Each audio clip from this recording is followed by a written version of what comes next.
Hi friends, welcome back to mother lifestyle channel. என் பேர் சுதா. இன்றைக்கி நம்ம பார்க்க போகிறது சமையல் வீடியோ கிடையாது. நம்ம மண் பாத்திரம் புதுசாக வாங்கும்போது அதை எப்படி பழக்கணும், அதை எப்படி பக்குவமாக பயன்படுத்தி ரொம்ப வருஷத்துக்கு நம்ம இந்த மண் சட்டியை பராமரிக்கிறது, அதே மாதிரி நீங்கள் உங்கள் வீட்டில் ஏற்கனவே பயன்படுத்திக்கிட்டு இருக்க மண் பாத்திரங்கள் அது எந்த ஸ்டேஜில் உடைய போகுது, அதுக்கு முன்னாடியே அதில் எப்படி சமைக்காமல் நம்ம ஸ்டாப் பண்ணிடணும் அப்படின்றதையும் என்னோடய அனுபவத்தில் நான் உங்களுக்கு சொல்லியிருக்கேன். அதே சமயம் கடைக்காரவங்க நான் புதுசாக மண் பாத்திரம் வாங்கும்போது அவங்க சொன்ன சில டிப்ஸும் நான் சொல்லியிருக்கேன். எப்படி சீசனிங் பண்ணலான்னு பார்க்கலாம். மண் பாத்திரத்தில் 2 வகை இருக்குது. ஒன்று காவி கலரில் இருக்கும், இன்னொன்று இந்த மாதிரி கருப்பு கலர். ரெண்டுமே சமையலுக்கு பயன்படுத்தலாம். இது ரெண்டுக்குமே சீசனிங் ரொம்ப முக்கியம். ரெண்டுத்துக்கும் சீசனிங் பண்ணதுக்கப்புறம் காவி கலரில் இருக்கிற பாத்திரத்தில் நீங்கள் டைரெக்டாக எண்ணெய் ஊற்றி சமைக்கக்கூடாது. மசாலா எல்லாம் கலந்து வச்சுட்டு அதுக்கப்புறமா அடுப்பில் வச்சு சமைச்சிக்கலாம். இது கருப்பு சுட்ட பாத்திரத்தில் அப்படி கிடையாது. நார்மலாக நம்ம சமைக்கிறதுக்கு ஸ்டார்டிங்கில் எண்ணெய் ஊற்றுற மாதிரி ஊற்றி கடுகு தாளிப்பு எல்லாம் பண்ணிவிட்டு சமைச்சிக்கலாம். அதுதான் இது ரெண்டுத்துக்கும் உள்ள வித்தியாசம். நான் ஏற்கனவே யூஸ் பண்ணிகிட்டு இருந்தது கருப்பு மண் பாத்திரம் தான். அதனால் நான் கருப்பு மண் பாத்திரமே வாங்கிக்கிட்டேன். இதை நான் எப்படி சீசனிங் பண்ணணும் அப்படின்றத சொல்கிறேன். மண் பாத்திரம் வீட்டுக்கு வாங்கிட்டு வந்த உடனே ரன்னிங் வாட்டரில் நல்லா ஒரு தடவை கழுவிக்கோங்க. சோப்போ ஸ்க்ரப்பரோ வச்சு நம்ம தேய்க்க தேவையில்லை. நார்மலாக கழுவிட்டு பாத்திரம் நிறைய ஃபுல்லாக தண்ணி பிடிச்சி ஒரு நைட்டு ஃபுல்லாக அப்படியே விட்டுருங்க. மறுநாள் காலையில் நம்ம நைட்டு ஊற வச்சுருந்த தண்ணியை கீழே ஊற்றிட்டு நம்ம அரிசி கழுவுன தண்ணி இருக்குல்ல, அதை நம்ம 3 பாத்திரத்துலையும் ஊற்றிக்கலாம். அரிசி கழுவுன தண்ணியை ஊற்றுனதுக்கப்புறமா 8 மணி நேரம் அப்படியே விட்டுறணும். எதுவும் டிஸ்டர்ப் பண்ணக்கூடாது. இது நல்லா மண் பாத்திரம் நல்லா தண்ணியெல்லாம் அப்சர்வ் பண்ண ஆரம்பிக்கும். 8 மணி நேரத்துக்கு அப்புறமா நம்ம பாத்திரத்தில் ஊற்றி வச்சுருந்த தண்ணியை அப்படியே அடுப்பில் எடுத்து மாற்றிக்கலாம். பாத்திரம் சீக்கிரமாக உடஞ்சி போகாமல் இருக்கிறதுக்கு கடைக்காரவங்க சொன்ன டிப்ஸ் இது. நம்ம பாத்திரத்தில் இந்த மாதிரி அரிசி தண்ணியை ஊற்றுனதுக்கு அப்புறமா ஸ்டவ்வில் எடுத்து வச்சு லோ ஃப்ளேமில் வைக்கணும். ஸ்டார்டிங்லேயே ஹை ஃப்ளேமில் வைக்கக்கூடாது. எந்த ஸ்டேஜில் அடுப்பில் இருந்து இறக்கணும்னா தண்ணி இந்த மாதிரி லேசாக கொதி வர ஸ்டேஜ் வந்துடும். நம்ம சேர்த்துருந்த அரிசி கழுவுன தண்ணி லேயர் மாதிரி மேலே ஃபார்ம் ஆகி நல்லா நுரைச்சி வந்துடும். இந்த மாதிரி எல்லா பாத்திரத்துக்கும் ஹீட் பண்ணதுக்கப்புறமா தனியாக எடுத்து வச்சிடலாம். இது நம்ம அப்படியே விட்டுறலாம். மறுநாள் காலையில் வரைக்கும் இது அப்படியே இருக்கட்டும்.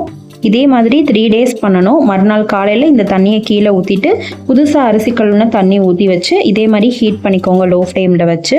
3 நாள் சீசனிங் பண்ணதுக்கப்புறமா நார்மல் வாட்டரில் உள்ளங்கையை வச்சு நல்லா தேய்ச்சி கழுவிக்கோங்க. மண் பாத்திரத்தை நல்லா ட்ரை பண்ணதுக்கப்புறமா 3துலேயும் கொஞ்சம் கொஞ்சம் எண்ணெய் சேர்த்துக்கலாம். எண்ணெய் சேர்த்துட்டு ஃபுல்லாக நல்லா அப்ளை பண்ணி விட்டுறணும். வெளியெல்லாம் அப்ளை பண்ண தேவையில்லை. உள்ளே இருக்கிற இடத்துல நல்லா சுற்றி நல்லாவே எண்ணெய் அப்ளை பண்ணிக்கணும். இந்த மாதிரி ஸ்டெப் பை ஸ்டெப் சீசனிங் பண்ணிங்கன்னா ஃபஸ்ட் டைம் சமைக்கும் போதே குழம்புல மண்ணோட வாசம் வராது. இந்த மாதிரி எல்லாத்துலேயுமே அப்ளை பண்ணிக்கோங்க. இப்போ அப்ளை பண்ண பாத்திரத்தை அப்படியே எடுத்து வெயில் படுற இடமா வச்சுருங்க. ரொம்ப நேரம் வெயிலில் வைக்கக்கூடாது. நம்ம எண்ணெய் தடவினதும் வெயிலில் வச்சுட்டு அரை மணி நேரத்தில் எடுத்துடலாம். நான் வைக்கிற அன்னைக்கு கொஞ்சம் வெயில் கம்மியாக இருந்தனால 1 மணி நேரம் நான் வச்சு எடுத்துக்கிட்டேன். நம்ம எண்ணெய் தடவி வெயிலில் வைக்கும்போது எண்ணெயெல்லாம் நல்லா சட்டி அப்சர்வ் பண்ணிடும். அடுத்து சமைக்க போகிறீங்கன்னா அப்படியே எடுத்து டைரெக்டாக சமைக்கலாம். வெயிலில் வச்சு எடுத்ததுக்கப்புறமா கடாய் எந்த மாதிரி இருக்குன்னு காமிக்கிறேன். எண்ணெயெல்லாம் உறிஞ்சு இந்த மாதிரி சட்டி உடனே ரெடி ஆயிடும். நம்ம சமைச்சிக்கலாம். சமைக்கும்போது மீடியம் ஃப்ளேமில் வச்சு சமைக்கிறது ரொம்ப முக்கியம். அடுத்ததாக நான் ஏற்கனவே யூஸ் பண்ணிகிட்டு இருந்த மண் பாத்திரத்தை பார்க்கலாம். இந்த பாத்திரம் என்கிட்ட ஒரு 5 வருஷமாக ட்ராவல் பண்ணிகிட்ருக்கு. இதில் தான் மீன் குழம்பு கறி குழம்பெல்லாம் நான் வைப்பேன். பாத்திரம் சமைக்கிறதுக்கு முன்னாடி இதெல்லாம் செக் பண்ணிக்கோங்க. இந்த மாதிரி விரிசல் இருந்ததுன்னா கண்டிப்பாக சமைக்காதீங்க. நம்ம சமைச்சிக்கிட்டு இருக்கும் போதே வெடிக்கிறதுக்கு 100% வாய்ப்பு இருக்குது. எனக்கு வெளிப்பக்கம் நல்லாவே விரிசல் விழுந்துருச்சு. உள்ளே லேசாக தான் தெரியுது. இந்த மாதிரி ஸ்டேஜில் நான் சமைச்சிக்கிட்டு இருக்கும் போதே எனக்கு இப்படி ஆயிடுச்சு. சுற்றி ஃபுல்லாக சாம்பிராணி போட்ட மாதிரி புகையாக ஃபார்ம் ஆயிடுச்சு. இந்த மாதிரி நல்லா விரிசல் விழுந்துருச்சுன்னா கண்டிப்பாக சமைக்காதீங்க. நம்ம சமைச்சிக்கிட்டு இருக்கும்போது வெடிச்சிரும். அதே மாதிரி மண் பாத்திரத்தில் சமைக்கும் போது சில்வர் கரண்டி யூஸ் பண்ணாதீங்க. மரக்கரண்டி இந்த மாதிரி மைல்டாக எடுத்து லேசாக கிளறி விடுற மாதிரி யூஸ் பண்ணுங்கள். ரொம்பவும் டப்பு டப்புன்னு தட்டக்கூடாது. அதே மாதிரி நம்ம சமைக்கும்போது ஹை ஃப்ளேமில் வச்சு சமைக்காமல் மீடியம் லோ ஃப்ளேமில் வச்சு மாற்றி மாற்றி சமைச்சிக்கோங்க.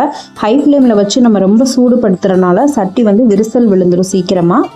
மண் பாத்திரத்தை கரெக்டாக சீசனிங் பண்ணி நம்ம கரெக்டான பக்குவத்தில் பார்த்துக்கிட்டோம்னா ரொம்ப வருஷத்துக்கு யூஸ் பண்ணலாம். இதில் ரொம்ப நன்மைகள் இருக்குது. மண் பாத்திரத்தில் சமைச்சு சாப்பிட்றனால நம்ம உடம்புக்கும் ஆரோக்கியம் இருக்குது. 2 நாள் கூட குழம்பு இதில் வச்சிங்கன்னா கெட்டே போகாது. மண் பாத்திரத்தை வாஷ் பண்ணும்போது சோப்பு லிக்யூட் வச்சு வாஷ் பண்ணாமல் கடலை மாவு கொஞ்சமாக அரிசி மாவு சேர்த்து நல்லா தேங்காய் நார் வச்சு ஸ்க்ரப் பண்ணிங்கனாலே போதும். சீசனிங் பண்ணுறதுல எதுனா டவுட் இருந்ததுன்னா எனக்கு கமெண்ட்ஸில் கேளுங்க ஃப்ரெண்ட்ஸ். என்னோட இந்த வீடியோ பிடிச்சிருந்தா மறக்காமல் லைக் பண்ணி ஷேர் பண்ணி கமெண்ட் பண்ணுங்கள். சப்ஸ்கிரைப் பண்ணாதவங்க சப்ஸ்கிரைப் பண்ணி சப்போர்ட் பண்ணுங்கள். தேங்க்யூ.